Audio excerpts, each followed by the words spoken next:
Hello friends, इंसान emotionally एक दूसरे से कनेक्ट होते ना कि लॉजिकली। दुनिया में बहुत सारी कलाएं हैं, लेकिन इनमें सबसे बेस्ट है किसी के दिल को छू लेना। बट अनफॉर्चुनेटली ये कला हम स्कूल और कॉलेज में नहीं सिखाई जाती। अब चाहे किसी भी फील्ड से हो, जीवन में आगे बढ़ने और सफलता प्राप्त करने के लिए दूसरों को प्रभावित करना बहुत जरूरी है। हर व्यक्ति के लिए अपने फील्ड से जुड़े व्यक्तियों को प्रभावित करना सबसे बड़ी चुनौती है। फिर चाहे वे इंजीनियर हो, डॉक्टर हो या कोई भी। लोगों का दिल जीतने के लिए डेल कार्नेगी ने एक all time best seller book how to win friends and influence people लिखी, जो पहली बार 1936 में प्रिंट हुई थी और लगातार 80 ईयर से भी ज़्यादा टाइम से प्रिंट हो रही है, जिसकी 20 मिलियन से भी ज़्यादा कॉपी बिक चुकी है। जिसमें से मैं आपके साथ 4 ऐसे प्रिंसिपल शेयर करने वाला हूँ जिसके बाद आप आसानी से किसी भी पर्सन का दिल जीत सकते हो।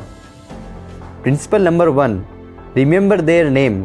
किसी भी व्यक्ति का नाम उस व्यक्ति के लिए किसी भी लैंग्वेज में सबसे इम्पोर्टेंट और प्यारी साउंड है।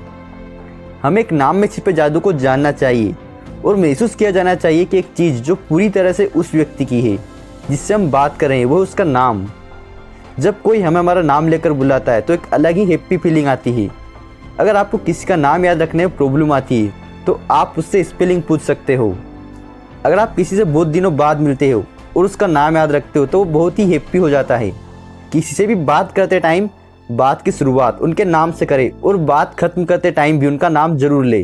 नाम व्यक्ति को एक अलग पहचान देता है, नाम व्यक्ति को अलग करता है और यह सबके बीच एक अलग पहचान देता है। किसी भी व्यक्ति के लिए उसका नाम एक स्पेशल इंपॉर्टेंस होता है। प्रिंसिपल नंबर 2, डोंट क्रिटिसाइज और कंप्लेन। कभी भी किसी की बुराई मत करो, आलोचना मत करो। एक बार लिंकन ने जेम्स नाम के एक चिड़चिड़े व्यक्ति की तीखे शब्द में आलोचना कर दी, जो कि न्यूज़पेपर में छप गया, जिससे सारा शहर जेम्स का मजाक उड़ा रहा था। जिसके चलते जेम्स ने क्रोध के मारे आग बबूला होकर लिंकन को द्वंद्व युद्ध में तलवार से लड़ने के लिए चुनौती दे दी। ऐसे में दोनों में से एक की मौत तो निश्चित थी, लेकिन एंड टाइम पर उनके फ्रेंड्स के बीच बचाव के कारण द्वंद्व युद्ध टल गया।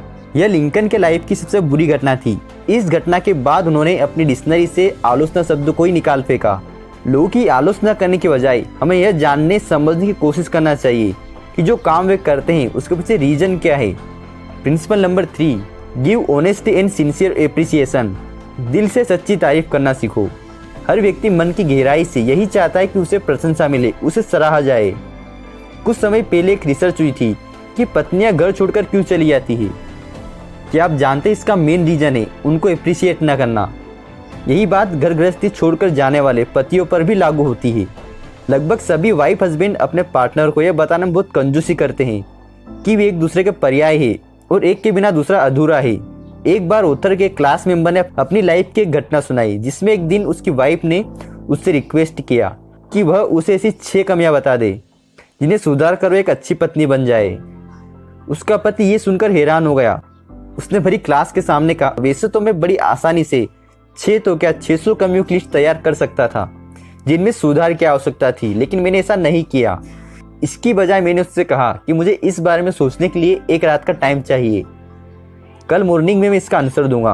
उसने कहा कि मैं अगली सुबह तो दूसरे दिनों से कुछ जल्दी ही उठ गया और अपनी पत्नी के लिए 6 गुलाब मंगवा लिए और उसके साथ लिखकर एक चिट्ठी चिपका दी। मुझे तो तुम में 6 क्या 1 भी कमी नहीं दिखी।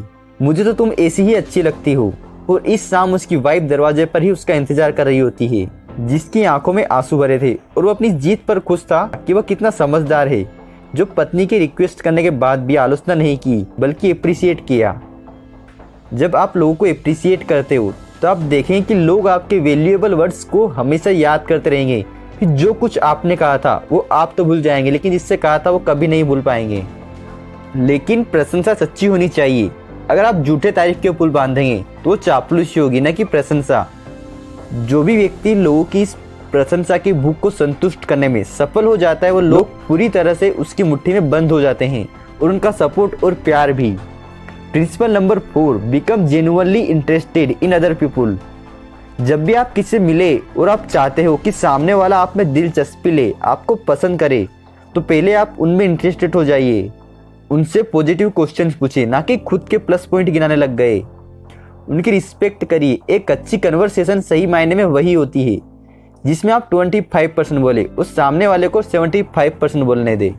जब आप ऐसा करोगे तो खुद आप में दिलचस्पी लेने लगेगा। आप इन 4 principle, remember their name, don't criticise और complain, give honest and sincere appreciation, become genuinely interested in other people का यूज करके किसी से भी अच्छी बॉन्डिंग बना सकते हो। अगर आपने अभी तक चैनल को सब्सक्राइब नहीं किया है तो अभी सब्सक्राइब जरूर कर लो और बेल आइकन को भी ऑन कर लो, क्योंकि हमें सीखते रहना है, जीतते रहना है। Thanks for watching.